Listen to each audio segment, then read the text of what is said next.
பொதுவா எல்லாத்துக்கும் தெரியக்கூடிய விஷயம்னா, ரசாயன விவசாயத்தினால நம்ம உடம்பெல்லாம் கெட்டுப்போச்சு, மண்ணு கெட்டுப்போச்சு, இங்க இருக்கிற உயிர் சூழல் எல்லாமே பாதிக்கப்பட்டுச்சு.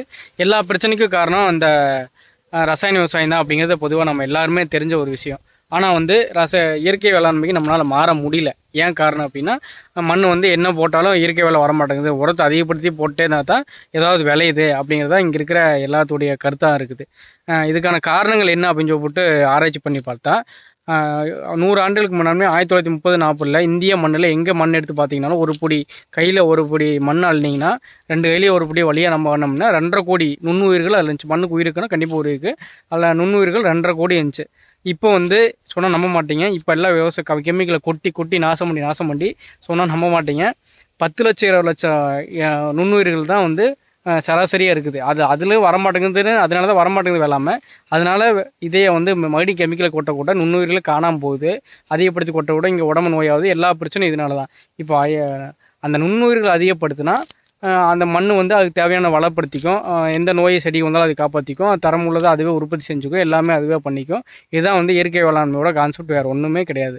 இதே வந்து இதில் வந்து இதே வந்து நான் அதில் அப்படியே வளப்படுத்தி மண் தனித்தானே வளப்படுத்தி கொண்டா என்ன போட்டாலும் அது வந்து செரிமானம் பண்ணும். எந்த போட்டாலும் சீக்கிரம் செரிமானம் பண்ணும்.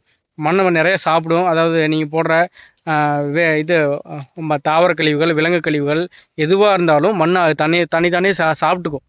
தொடர்ந்து சாப்பிட்டு தான் இங்கே இருக்கிற வளங்களை எல்லாத்தையும் வந்து வளர்த்தி கொடுக்கும். மரத்தை வளர்த்துறது எல்லாத்தையுமே பண்ணி கொடுக்குறது மண் வந்து அதை சாப்பிட்டா தான். ஆனால் சாப்பிடும் தன்மையெல்லாம் போச்சு. நுண்ணுயிர்கள் அதிகமானால் சீக்கிரம் வந்து மண் சாப்பிட்ரும். இப்போ அந்த நுண்ணுயிர்கள் அதிகப்படுத்தி அந்த மண்ணுடைய வளத்தை அதிகப்படுத்தினா அதுவே எல்லாத்தையும் விளைய வச்சுக்குதான் கான்செப்ட். இதில் வந்து வானகத்தில் வந்து லைவாக பார்த்தேன்.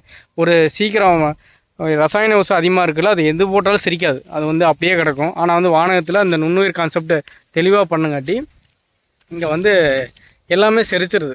எளிதாக வந்து எல்லாமே வந்து செரிச்சிருது. ஒரு ஒரு மற்ற இடத்துல இருக்க விட இங்கே ஒரு சின்ன ஒரு தாவரத்தை போட்டால் சீக்கிரம் வந்து அது செரிமானம் ஆயிடுது. சீக்கிரம் வந்து அது காணாமல் மக்கிடுது. உடனே வந்து கரையாக வந்து அது வந்து இது வந்து அது மண் அதை தானே சாப்பிட்ருது. இதனால தான் இவ்வளோ பெரிய வனம் ஒரு ஷார்ட் பீரியடில் 5 நாள் உருவாச்சு. இதே அதிகப்படுத்தின மண்ணுடைய இயற்கையோட கான்செப்ட் அதை மண்ணுடைய வளத்தை அதிகப்படுத்தி நுண்ணுயிர் பெருக்கத்தை அதிகப்படுத்தினா போது இது எல்லாமே சாத்தியம். இவ்வளோ பெரிய வனம் உருவாகிறதுக்கு எங்கேருந்து எடுத்தாலும் அந்த ஒரு ஏன்னா இங்கே அவ்வளோ 2 1/2 கோடி கிட்டத்தட்ட அந்த அளவுக்கு வந்திருக்கும் நுண்ணுயிர் பெருக்கம். நுண்ணுயிர் பெருக்கத்தை அதிகப்படுத்துறது தான் இயற்கை வளமோட கான்செப்ட். இதை புரிஞ்சுட்டு எல்லா தோட்டத்தில் கொண்டாடுவோம், மாற்றுவோம்.